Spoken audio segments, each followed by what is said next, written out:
ప్రభు నామమున మీ అందరికి వందనాలు. ఈరోజు దేవుని యొక్క వాక్యము వాగ్దానము. నీ పనుల భారము యెహోవా మీద నుంచుము, అప్పుడు నీ ఉద్దేశంలో సఫలము. సామెతల గ్రంథం 16:3. ప్రియమైన దేవుని బిడ్డలారా, నేడు మీ ఉద్దేశాలు దేవుడు సఫలపరచాలని ఆయన మీ పట్ల వాంఛ కలిగి ఉన్నాడు. అవును, నేడు మీరు ఏది చేసినా దాన్ని ప్రభువుకు అప్పగించండి.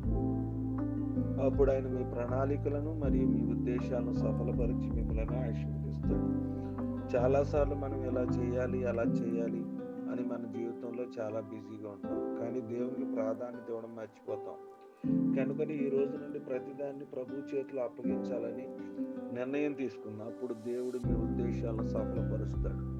అందుకే బైబిల్ ఏమంటుందంటే, నీ మార్గములు యెహోవాకు అప్పగించుము, ఆయన మీ కార్యములు నెరవేర్చు. అవును ప్రియమైన స్నేహితులారా, నేడు మీరు చదువుకోవడం, ఉద్యోగం చేయడం, వ్యాపారం చేయడం, వ్యవసాయం చేయడం, వంట చేయడం, లేదా మీరు కారు నడపడం ప్రారంభించే ముందు, లేక మీరు ఏదైనా ఒక పని ప్రారంభించే ముందు ఎలాగున ప్రభుతో చెప్పండి, ప్రభువా నీ సన్నిధి నాకు కావాలని చెప్పండి.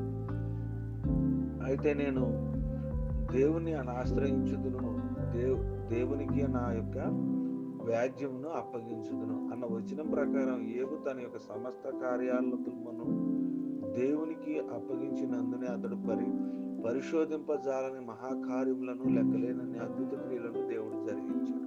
అలాగునే మనం దేవుణ్ణి ఆశ్రయించి మన ఉద్దేశాలను దేవునికి అప్పగించాలి. అప్పుడు దేవుడు మన పట్ల గొప్ప కార్యాలు జరిగిస్తాడు. అదేవిధంగా నేడు మీరు ఆయన్ను వెతికినప్పుడు మరియు మీ పనుల భారం ఆయనకు అప్పగించినప్పుడు మీరు చేస్తే ప్రతిదాన్ని ప్రభు ఆశీర్వదిస్తాడు. బైబిల్ ఎలాగ చెప్తుంది, కొందరు రథములు బట్టి, కొందరు గుర్రములు బట్టి అతిశయపడతారు, కానీ నేనైతే నా దేవుడైన యెహోవాను బట్టి అతిశయపడతాను. మనకున్నటువంటి పనులను, భారాన్ని దేవునికి అప్పగిస్తే ఆయన మన ఉద్దేశాలను సఫలం చేస్తాడు. ప్రతి కార్యంలో దేవుడు మనకు విజయాన్ని ఇస్తాడు. మన యొక్క పనుల భారాన్ని దేవునికి అప్పగించి మనం సఫలపరచుకుని దేవుని ఆశీర్వాదం పొందుతుంది. కొద్ది మాటలు దేవుడు మన నిధులు ఫలించి ఆశీర్వదించుకుంటాడు. ప్రార్థన. ప్రేమ కనికరము కలిగిన మా పరలోకపు తండ్రి, నేడు మీ వాగ్దానాన్ని బట్టి ప్రభా మీకు కృతజ్ఞతాస్తుతులు చెల్లిస్తున్నా. రాత్రంతా కాచి కాపాడి వేకుని మరొక వాగ్దానం చేత మమ్మల్ని దర్శించినందుకు, మాట్లాడినందుకు నామానికి స్తోత్రాలు తెలియజేస్తున్నాం. నైనా ఈ దినము మా జీవితాలను మీ చేతులకు అప్పగిస్తున్నాం తండ్రి. మీ పరిశుద్ధాత్మ ద్వారా మమ్మల్ని మీ ప్రణాళికలో నడిపించుము, మరియు మేము మీ నామమునకు మహిమ తెచ్చే విధంగా మమ్మల్ని స్థిరపరచు ప్రభా. మేము జీవితంలో ఎన్నో విషయాల కొరకు ఎదురు చూస్తున్నాం దేవా, మమ్మల్ని మీ చేతులు సమర్పించుకొనిచున్నాం.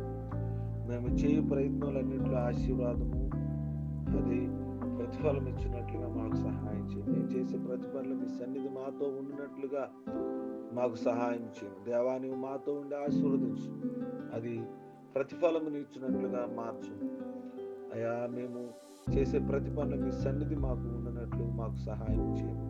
నీవు మాతో ఉండి మమ్మల్ని ఆశీర్వదించుము దేవా. మా పనుల భారము మీ మీద వేయుచున్నా, మా ఉద్దేశములన్నిటినీ సఫలపరచు. మేము దేని నిమిత్తము చింతించకుండా మా చింత యావత్తు మీ మీద వేయుటకు, మరియు మా పనుల భారం మీ మీద వేయుటకు మీ కృపను అనుగ్రహించుము దేవ. ప్రతి విషయంలో మీ కృతజ్ఞతాస్తుతి చెల్లిస్తున్నాం.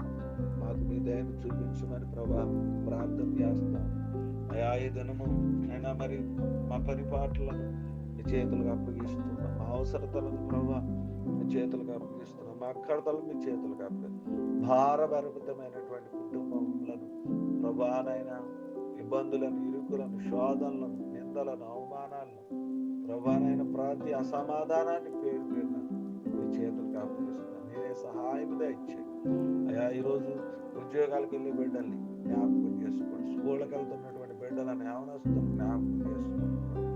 10th క్లాస్ ఎగ్జామ్స్ రాబోతే సహాయం చేయండి. ఏదైనా వివాహ దినాలు, పుట్టినరోజు బిడ్డలు జ్ఞాపకం చేసుకోండి. ఏదైనా దేవులతో మమ్మల్ని నింపి మీ కాపుదల దయచేయండి. ప్రార్థన చేస్తున్నాం, నడుచున్నాం తండ్రి. ఆమేన్.